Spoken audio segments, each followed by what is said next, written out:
예루살렘 3000년 역사의 고대 도시, 아리엘 하나님의 화로, 다윗의 도시, 시온 신의 동산으로도 불린 예루살렘, 평화의 마을이라는 이름 뜻에 걸맞지 않게 결코 평화로운 적이 없었고 지금도 갈등과 분쟁 속에 있는 도시이죠. 예루살렘은 원래 가나안 사람들이 살던 지역이었습니다. 가나안 사람들이 숭배하는 일출의 신 샤하르, 그리고 일몰의 신인 샬림의 거주지였죠. 바로 이 샬림 또는 샬렘이 예루살렘에게 그 이름을 주었습니다. 그래서 예루살렘이란 샬렘 신의 집이라는 뜻입니다. 그런데 기원전 13세기에 출애굽한 이스라엘 백성이 가나안을 정복해 들어가면서 그들은 샬렘이라는 단어와 평화를 의미하는 히브리어 샬롬을 혼돈하게 되었고, 그래서 그 후 예루살렘은 평화의 도시로 잘못 알려지게 된 것입니다. 통일군주 다윗이 기원전 1000년경에 세운 통일왕국의 정치적 경제적 수도, 그리고 그의 아들 솔로몬이 왕궁과 성전을 건설했죠. 그러나 그 아름답고 웅대한 성전과 왕궁, 기원전 587년 바벨론의 느부갓네살 2세에 의해 정복당하고 파괴되었습니다. 그 후 주전 537년 바벨론을 물리친 페르시아 왕 고레스 혹은 키루스 2세에게 해방된 유대인들이 돌아와 무너진 성전을 재건했습니다. 그리고 헤롯 대왕이 더 웅장하고 아름답게 건축했죠. 그러나 주 70년 유대 전쟁과 그 후 132년에 일어난 유대인의 제2차 반란에서 로마군에 의해 예루살렘은 완전히 파괴되었습니다. 당시 로마 황제 하드리아누스는 로마군에 의해 완전히 파멸된 이 도시 전체를 부수고 새로운 그러나 로마식 건물을 건축한 후 이 일대를 이스라엘 민족이 그토록 적대적이었고 이스라엘 민족이 원수로 생각했던 블레셋 필리스틴 사람들의 이름을 따 매우 경멸적으로 의도적으로 그 지역을 팔레스티나라고 부름으로써 팔레스타인은 지금까지 그 이름을 유지하고 있습니다. 4세기 그리스도교가 로마 제국의 국교가 되면서부터 다시 예루살렘의 내 명성을 회복하는가 했는데 638년 아랍의 무슬림에 의해서 정복되었죠. 그러나 무슬림들은 그럼에도 불구하고 유대인과 그리스도교인 그리고 이슬람의 공동의 성지로 예루살렘을 인정했습니다. 한때 평화롭게 산 적이 있죠. 그러나 1099년 제1차 십자군이 예루살렘을 점령하면서 그들은 같은 그리스도인들도 학살하기 시작했습니다. 성지 탈환, 명백하게 경제적 이익 외에 아무것도 목적이 없었습니다. 어디 그리스도인만이었습니까? 기독교인으로 구성된 십자군은 유대인들은 물론 무슬림도 무참히 학살하고 그곳에 예루살렘 왕국을 세웠죠. 그러나 1187년 우리가 다 잘 아는 살라딘, 이집트 아이유브 왕조의 살라딘이 예루살렘을 다시 탈환했고 1516년 오스만 제국의 셜림 1세가 점령하여 그 후 400년을 무슬림이 지배한 도시였습니다. 그러나 1차 세계대전 중인 1917년 영국에 의해서 점령된 후 임통치령으로 확정된 후부터 이른바 시오니즘을 내세운 유대인들의 대대적인 이주가 시작되었고 세계는 이스라엘을 1948년 그곳에 건국하게 했습니다. 70년 없어진 나라 1948년에 다시 세운 것이죠. 1967년 제3차 중동 전쟁에서 이스라엘이 예루살렘 전체를 점령하면서 지금까지 팔레스타인과 갈등에 그치지 않고 있는 축복받은 신의 도시, 평화의 도시이자 저주받은 전쟁과 분쟁의 도시가 되었습니다. 3000년 동안 종교와 전쟁이 끊임없이 공존해온 도시, 포위되고 방어되고 정복당하고 다시 또 파괴되었다가 다시 또 건축되기를 40차례, 그것도 모두 신의 이름으로 그랬던 예루살렘. 유대교, 그리스도교, 이슬람은 지구의 배꼽이라고 합니다. 배꼽은 생명줄을 의미하지 않습니까? 하늘과 땅에 이어지는 곳이죠. 아브라함이 이삭을 바쳤던 성전 돌산이 그곳에 있고, 예수께서 부활하신 곳도 예루살렘이고, 이슬람이 숭배하는 무함마드가 승천했다는 것도 바로 아브라함이 이삭을 제물로 바쳤던 황금 사원에 바로 그곳에 있기 때문입니다. 지리적 의미에서만이 아니라 종교적 정신적으로도 예루살렘은 우주의 중심입니다. 여러분, 살라딘의 예루살렘 탈환을 배경으로 만든 영화, 2005년에 리들리 스콧 감독이 만든 영화 킹덤 오브 헤븐이 있습니다. 감독판 꼭 한번 보시기 바랍니다. 극장판 감독판을 꼭 한번 보시라고 권하고 싶어요. 이 영화의 마지막 장면쯤 가면 그 예루살렘 성을 아주 끝까지 목숨을 걸고 지켰던 기사 발리앙이 살라딘하고 협상을 합니다. 이슬람은 언제나 퇴로를 열어놓고 전쟁을 하는 전통이 있어요. 아녀자와 어린이들은 다 도망가게 합니다. 그리고 이제 마지막 싸우겠다는 군인들하고만 전쟁을 하지, 그냥 뭐 부녀자고 애기고 학살하는 그런 전쟁의 습관이 없어요, 원래. 그래서 살라딘이 항복하면 다 살려주겠다고 이제 협상을 하죠. 그래서 이 협상에 나선 발리앙이 이제 무혈, 이제 전쟁 없이 그래 이제 성을 이제 내주게 됩니다. 백성을 살리기 위해서. 그때 예루살렘 성전의 지성소까지 살라딘이 들어오죠. 그리고 이제 휴전을 하고 이제 살라딘이 자기 진영으로 돌아갈 때 발리앙이 살라딘에게 묻습니다. 도대체 예루살렘은 당신에게 무엇을 의미하는가요? 그 질문을 등 뒤에 받은 질문을 받은 살라딘, nothing, 그렇게 말합니다. 그리고 몇 발쭉 가다가 다시 돌아보더니 everything, 이렇게 말합니다. 그렇습니다. 예루살렘, 유대인에게나 그리스도인에게나 무슬림 모두에게 예루살렘은 아무것도 아니면서도 모든 것이고, 모든 것이면서도 아무것도 아닌 도시이죠. 참으로 역설적인 도시입니다.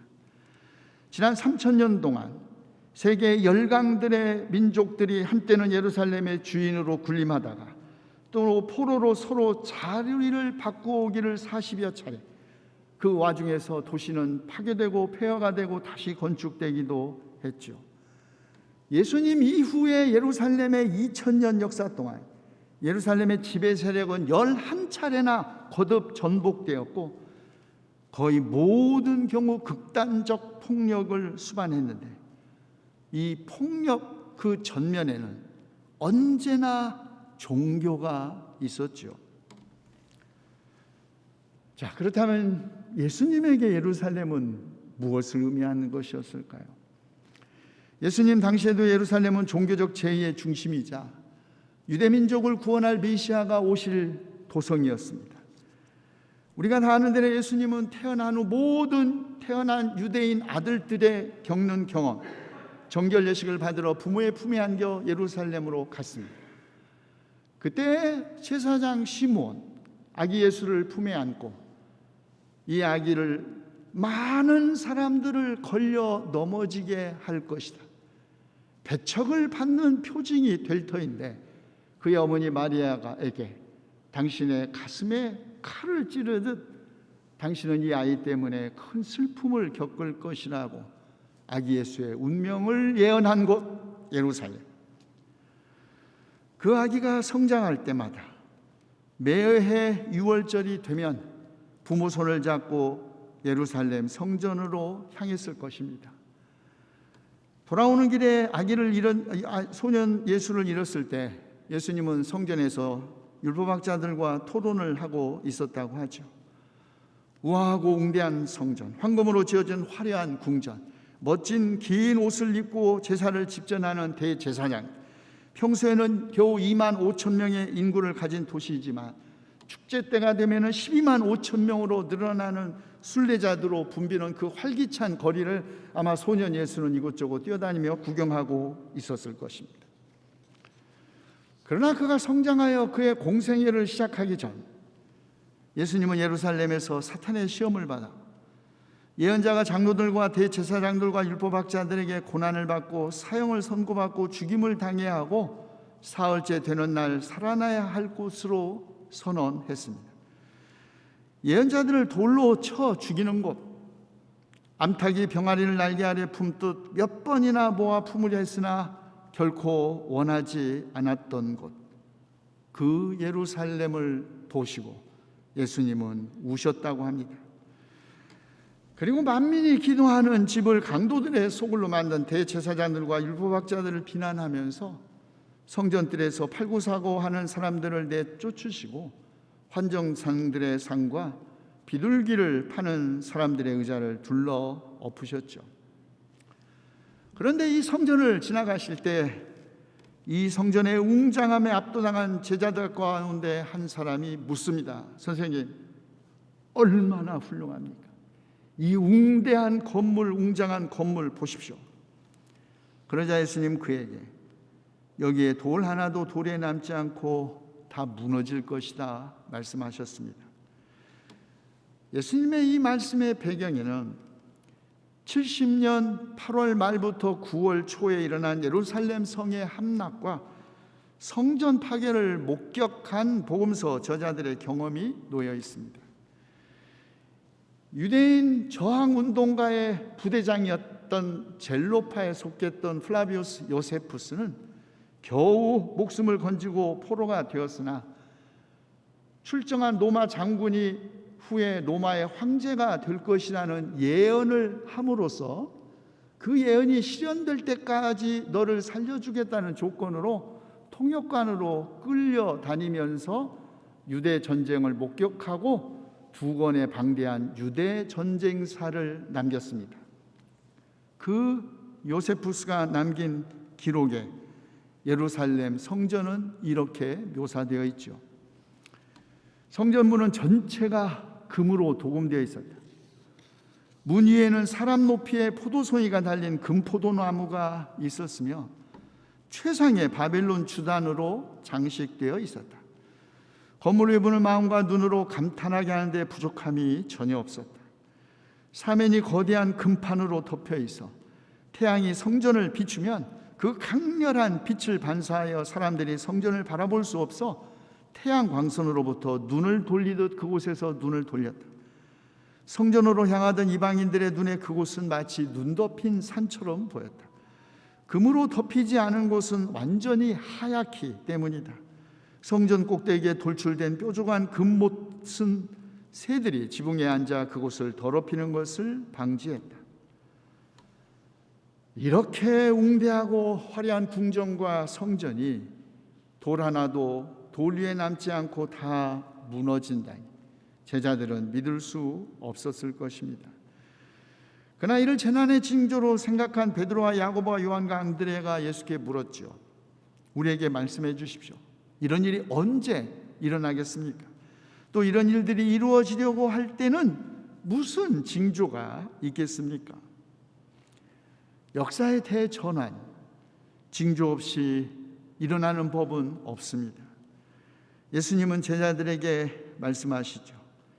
마지막 때에는 스스로 자칭 구세주다, 내가 이 세상 난국을 극복할 지도자라고 나서 백성을 현혹하는 거짓 메시아들이 등장하고, 여기저기에서 전쟁이 일어나고 또 전쟁이 일어날 것이라는 소문이 퍼지고, 지진이 곳곳에서 일어나고 기근이 드는 자연재해가 빈번해진다는 것입니다.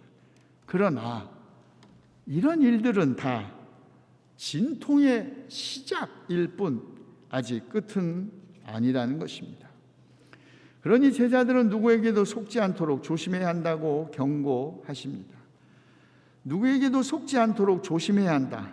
이 말씀은 원래 문자적으로는 너희가 잘못된 방향으로 미혹되고 있는지 살펴보라 라는 말입니다.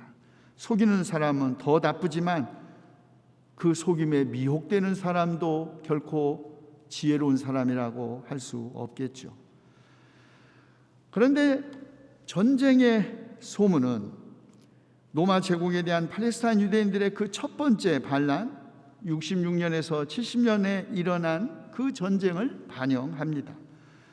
그런데 누가복음서 저자는 바로 이 말에 난리의 소문을 덧붙였는데, 이 난리란 그 당시에 네로와 베스파시아누스 황제 사이에 일어난 황제권 승계를 둘러싼 갈등과 다툼을 의미하는 것이죠.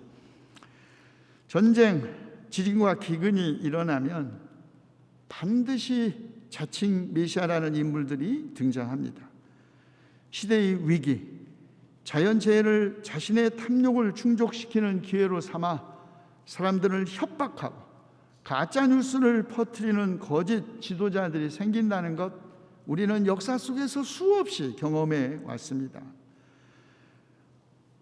가까운 과거 우리나라에서도 한때 이른바 휴거파 종말론자들이 있었죠. 많은 그리스도인들을 현혹시킨 사건이었습니다.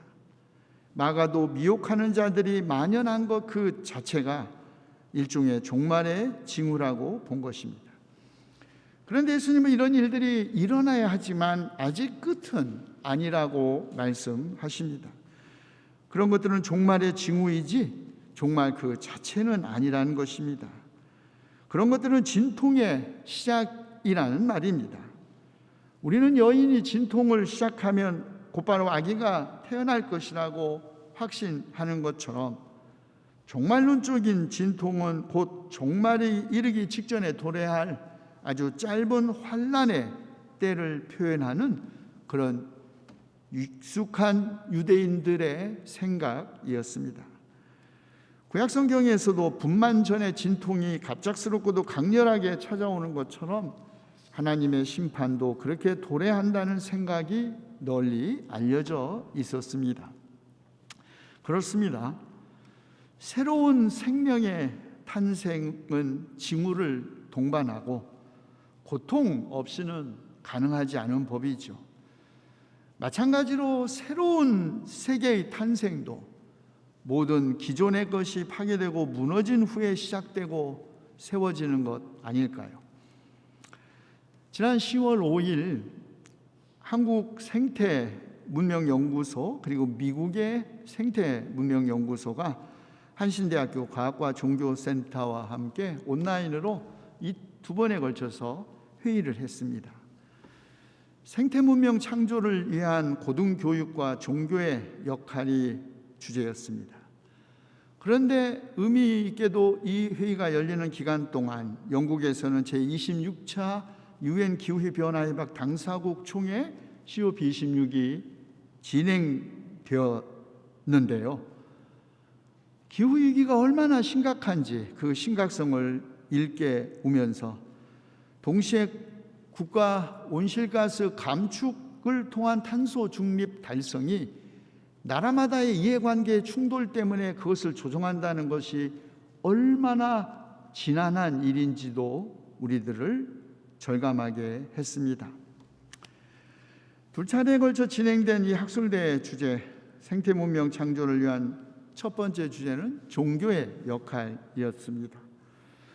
종교가 지난 10년 동안 생태 문명 창조를 위해 어떤 변화를 만들어 왔는지 나라마다 저마다의 경험을 나누고, 과연 종교가 세계를 긍정적으로 변화시킬 수 있는 힘이 있다면 그 힘은 어디에 있고, 더 좋은 세상을 만들기 위해 종교들은 다른 종교들과 어떤 협력을 하는지, 생태 문명 창조를 방해하는 장애 요인들은 무엇이고 우리에게 희망을 주는 종교적 전거는 무엇인지 생각을 나누는 회의였습니다. 미국 클레어몬트 신학대학의 과정신학자이자 50년 동안을 기후위기 극복을 위해 헌신적으로 활동한 96세 존 캅 교수가 발제를 했습니다. 그는 기후위기의 극복을 위한 기술과학적 해결책도 중요하지만 그보다 문명의 대전환이 시급하다고 주장했습니다. 서구의 경우 세계대전 전부터 국가주의에서 경제주의로, 경제주의에서 신자유주의, 인간중심주의, 성공주의 등을 거치면서 형성된 오늘 우리가 살고 있는 현대 문명 전환을 위해서 교육과 종교의 역할이 중요하다고 지적했습니다. 그러나 유감스럽게도 종교, 특히 한국의 개신교가 생태 문명 창조에 순기능만 한 것은 아닙니다. 오히려 개발 독재와 시장주의의 편승에서 양적 성장을 무한히 추구하면서 생태계 파괴를 조장하는 데 일조한 부분도 있습니다. 그럼에도 불구하고 종교의 가장 근본적이고 으뜸이 되는 가르침, 신과 인간과 자연에 대한 자비와 사랑과 정의를 실천하는 것이 생태 문명 창조의 바른 길이라는 점에는 논란이 있을 수 없겠죠. 오래된 일이지만 크리스천 아카데미가 생태계 위기를 주제로 대화 모임을 열었을 때 독일의 저명한 물리학자이자 철학자인 칼 프리드리히 폰 바이제커 교수가 참석했습니다. 그는 딱 한마디로 자신의 생각을 표현했습니다. 오늘 인류가 당면한 환경 위기에 대응하는 지혜는 예수님의 산상수훈을 따라 사는 것이다. 환경 위기는 결국 인간의 탐욕에서 비롯된 것인데, 종교는 인간의 탐욕을 인간이 스스로 또 자발적으로 억제하는 의지와 힘을 주고 이웃사랑과 창조세계 보전을 실천하기 때문이라는 것입니다. 그러나 제가 보기에 생태문명 창조를 방해하는 요인들 많이 있겠지만, 그러나 어쩌면 우리를 막고 있는 장애는 어쩔 수 없다, 해봐도 안 되잖아, 대안이 없잖아 라는 좌절과 절망이 오히려 문명 전환의 더 큰 걸림돌이라고 생각합니다. 독일어로 삭스방이라는 단어가 있는데요, 이른바 현실적 강요라는 것입니다. 나는 하고 싶은데 현실 때문에 안 되잖아. 그리고 우리의 현실은 옛날처럼 흑과 백, 적과 악은 이렇게 뚜렷하게 칼로 두부 자르듯이 나뉠 수 있는 게 아니잖아. 현실은 너무 복잡하고 마땅한 대안이 없어 선택이 어려운 상황에서 사실 이러지도 저러지도 못하는 상태를 삭스방이라고 합니다. 생태 문명의 창조를 위해서는 개인적 차원에서의 근본적인 변화는 물론 사회 구조적이고 체제적 전환도 동시에 추구되어야 한다는 것은 사실입니다. 구조와 개인과 집단의 아주 얼마만큼 밀접하게 연결되어 있다는 것을 우리는 경험으로 잘 알죠. 개인적 차원에서 소비를 줄이고 단순한 삶을 살면서 불편을 감수하는 것도 쉬운 일이 아닙니다. 온실가스 배출 감축이 인류의 운명을 결정할 것이라는 심각한 위기의식을 다 공유하기는 하지만, 그러면 구체적으로 실질적으로 2050년까지 나라마다 미국, 중국, 독일, 한국은 얼마만큼 탄소 중립을 실현해야 할지에 대한 문제를 둘러싼 국가 간 이해를 조정하는 것은 사실 더 쉬운 일이 아닙니다. 그러나 어쨌든 코비드19 팬데믹과 함께 기후위기는 가까이 다가온 인류 공멸의 위기의식을 더 심화시키고 있습니다. 그리고 만약에 우리가 10년 안에 탄소 배출을 반으로 줄이는 데 실패하면 폭염과 홍수와 산불 그리고 전염병의 창궐로 수많은 사람들이 목숨을 잃는다는 것도 현실이 되어가고 있습니다. 그렇다면 희망은 어디에 있을까요?